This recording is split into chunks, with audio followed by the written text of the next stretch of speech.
नमस्कार बंधुरा आशा करी सबाई खूब भालो आछो। शुभमिता ब्लगे सबाइके स्वागत जानाई। आज के तोमादेर साथे शेयर करछि एकदम नतून पद्धतिते माछेर डिमेर रेसिपि। कोनो रकम माछेर डिमेर मध्य आष्टे गन्ध थाकबे ना তোমরা যদি এইভাবে রেসিপিটা বানাও। আর আমি তোমাদের কথা দিচ্ছি তোমরা এইভাবে আশা করছি মাছের ডিম কোনোদিন বানাওনি। তবে বন্ধুরা তোমরা অবশ্যই একবার হলেও এই পদ্ধতিতে বানিয়ে আমায় কমেন্ট করে জানাতে ভুলো না যে রেসিপিটা তোমাদের কেমন লাগলো। এই রেসিপিটা গরম ভাতের সাথে অপূর্ব লাগে। তবে বন্ধুরা রেসিপিটা কেউ স্কিপ করো না। স্কিপ করলে আমি কি পদ্ধতিতে রেসিপিটা বানালাম বা কী মশলার অ্যাড করলাম সেটা তোমরা মিস করে যাবে।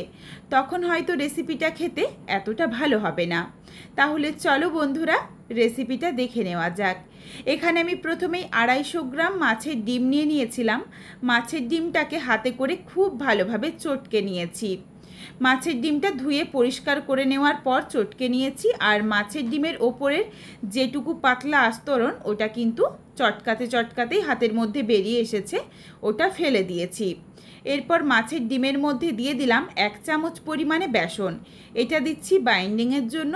আর দিয়ে দিচ্ছি স্বাদ অনুযায়ী লবণ, অল্প একটু হলুদের গুঁড়ো, ঝালের জন্য লঙ্কার গুঁড়ো, অল্প পরিমাণ জিরের গুঁড়ো আর ধনের গুঁড়ো।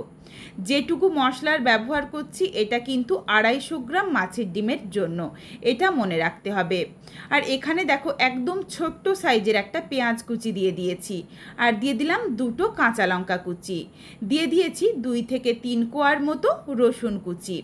আর যেটা সবচেয়ে গুরুত্বপূর্ণ সেটা হলো পাতিলেবুর রস।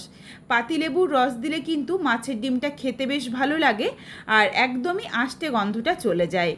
এরপর এই সমস্ত উপকরণ দিয়ে মাছের ডিমটা খুব ভালোভাবে মেখে নিচ্ছি। এইদিকে খেয়াল রেখো পেঁয়াজের পরিমাণ যাতে কোনোভাবেই বেশি না হয়ে যায়।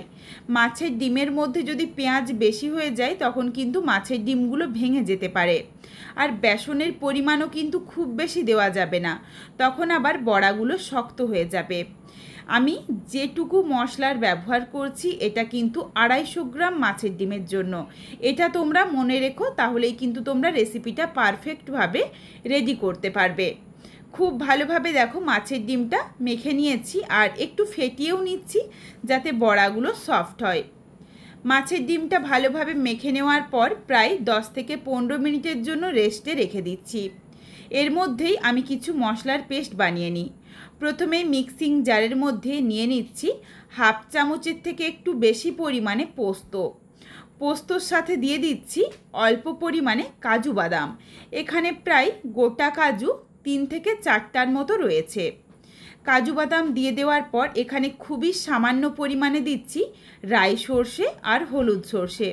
তবে রাই সর্ষে আর হলুদ সর্ষে এই দুটো সর্ষে মিশিয়েই 1/2 চামচ পরিমাণে দিচ্ছি। সর্ষের পরিমাণ যাতে কোনোভাবেই বেশি না হয়ে যায় এই দিকে খেয়াল রেখো। পোস্ত কাজু বাদামের পরিমাণটা বেশি হবে আর সর্ষের পরিমাণ কিন্তু একদমই অল্প হবে। সর্ষে বেশি দিলে তেতো ভাব চলে আসবে, তখন রেসিপিটা খেতে ভালো লাগবে না। প্রথমে আগে মশলাগুলো শুকনো অবস্থাতে গুঁড়ো করে নিয়েছি। তারপর একটা কাঁচা লঙ্কা দিয়ে অল্প একটু জল দিয়ে একদম মিহি করে পেস্ট বানিয়ে রেখেছি। এরপর ওই মিক্সিং জারেই দিয়ে দিলাম মাঝারি সাইজের একটা টমেটো। এই টমেটোটাও একদম মিহি করে বেটে রাখছি। এরপর কড়াই বসিয়ে কড়াইয়ের মধ্যে দিয়ে দিচ্ছি সর্ষের তেল।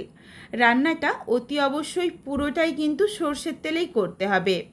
তেলটা ভালোভাবে গরম করে নিচ্ছি। তেলটা গরম হয়ে গেলে এখানে আমি একে একে মাছের ডিমের বড়াগুলো ভেজে নেব। এখানে আমি পেঁয়াজ রসুনের ব্যবহার খুবই অল্প করেছি, যেটুকু মাছের ডিম মাখতে লেগেছে। রান্নাটার মধ্যে কিন্তু আর পেঁয়াজ রসুনের ব্যবহার করব না।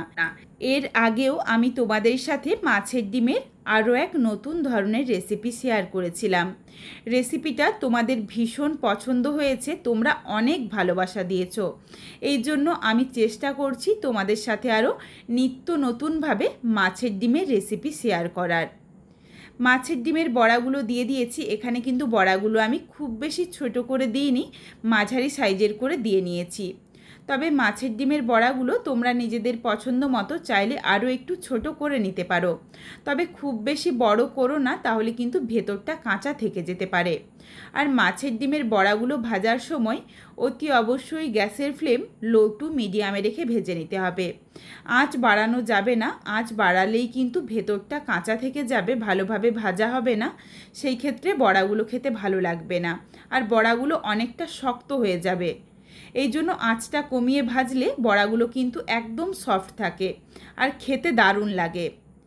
এক ব্যাচ মাছের ডিমের বড়া ভেজে নিয়েছি। ঠিক এইভাবে প্রায় 2 থেকে 3 ব্যাচে আমি প্রত্যেক কটা মাছের ডিমের বড়া ভেজে নেব। প্রত্যেক কটা মাছের ডিমের বড়া ভেজে তুলে রাখলাম। কড়াইয়ের মধ্যে দিয়ে দিয়েছি প্রায় 2 চামচ পরিমাণে সরষের তেল। তেলটা ভালোভাবে গরম হয়ে গেছে।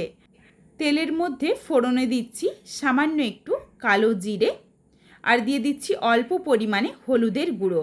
এইভাবে তেলের মধ্যে একটু হলুদের গুঁড়ো দিয়ে দিলে কালারটা কিন্তু ভীষণ সুন্দর আসে। এরই সাথে দিয়ে দিলাম টমেটো বাটা।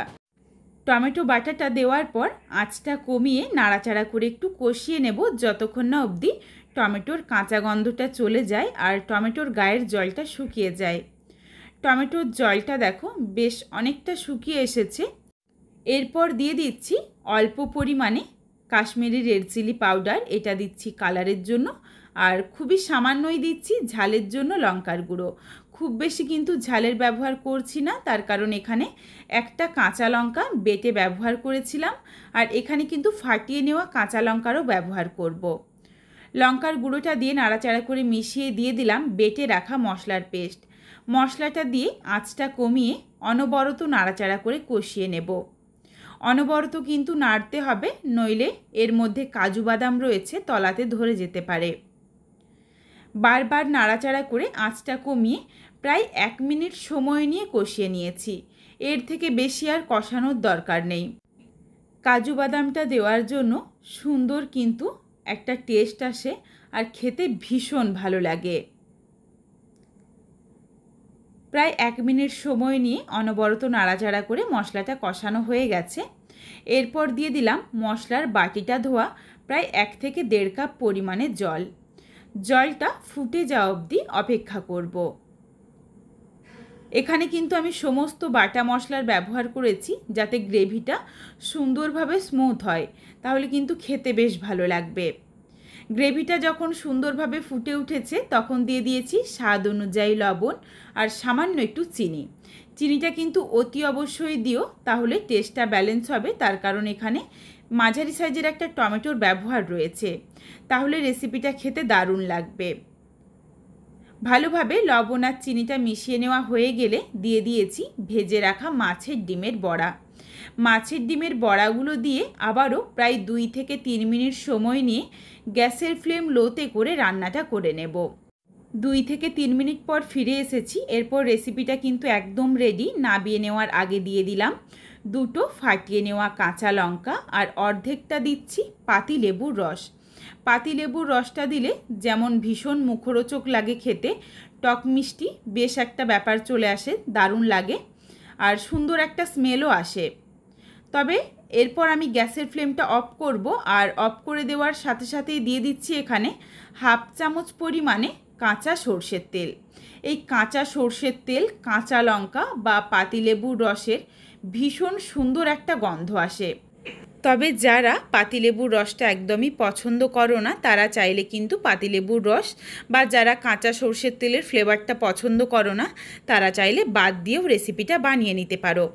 রেসিপিটা দেখো আমি রেডি করে নিয়েছি। এখানে আমি বেশ একটু শুকনো শুকনো করেছি, তবে যেটুকু গ্রেভি রেখেছি এটাও কিন্তু কিছুক্ষণের মধ্যে বড়াতে টেনে নেবে। তোমরা চাইলে একটু মাখো মাখো রাখতেই পারো, সেটাও খেতে বেশ ভালো লাগবে। রেসিপিটা দেখো দুর্দান্ত দেখতে হয়েছে আর খেতে অপূর্ব লাগে।